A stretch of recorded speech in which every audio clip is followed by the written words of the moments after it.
একেবারে হুট করেই বাংলাদেশ ফুটবলের দৃশ্যপটে হাজির ব্যবসায়ী ও সংগঠক তরফদার রুহুল আমিন। দুদিন আগেই ঘোষণা দিয়েছেন আসছে বাফুফে নির্বাচনে সভাপতি পদের জন্য দাঁড়াবেন তিনি। বাফুফের উপর থেকে নিজেদের বিশ্বাস হারিয়ে ফেলেছেন ফুটবল সমর্থকরা। বিগত সময়ে দেখা গেছে নানান রকম অসচ্ছলতা, দুর্নীতি আর অনিয়মে ধ্বংসের মুখে দেশের ফুটবল। সে কারণে ফেডারেশনের হারানো বিশ্বাসই আবার ফিরিয়ে আনতে চান তরফদার রুহুল আমিন ও তার প্যানেল।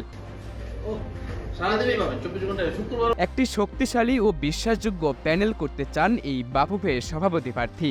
সেখানে যোগ করতে চান ৮ বিভাগের ৮ জন যোগ্য সংগঠককে। এছাড়া যোগ্য যারা বর্তমান প্যানেলে আছেন তাদেরও পাশে পেতে আপত্তি নেই তার। ৮ বছর বাফুফের সহসভাপতি ছিলেন তাবিথ আউয়াল। এবার তাই জোর গুঞ্জন ছিল তার নির্বাচনে আসার। শেষ পর্যন্ত সবার আগে নির্বাচনের ঘোষণা দিয়েছেন রুহুল আমিন। তিনি অবশ্য তাবিথ আউয়ালকে প্রতিদ্বন্দ্বী হিসেবে নয়, বরং বন্ধু হিসেবেই পাশে চান।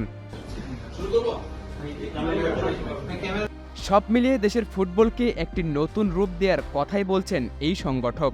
বাফুফে সভাপতি হতে পারলে সেটা কতটা বাস্তবায়ন করতে পারবেন তরফদার রুহুল আমিন, সেটাই এখন বড় প্রশ্ন।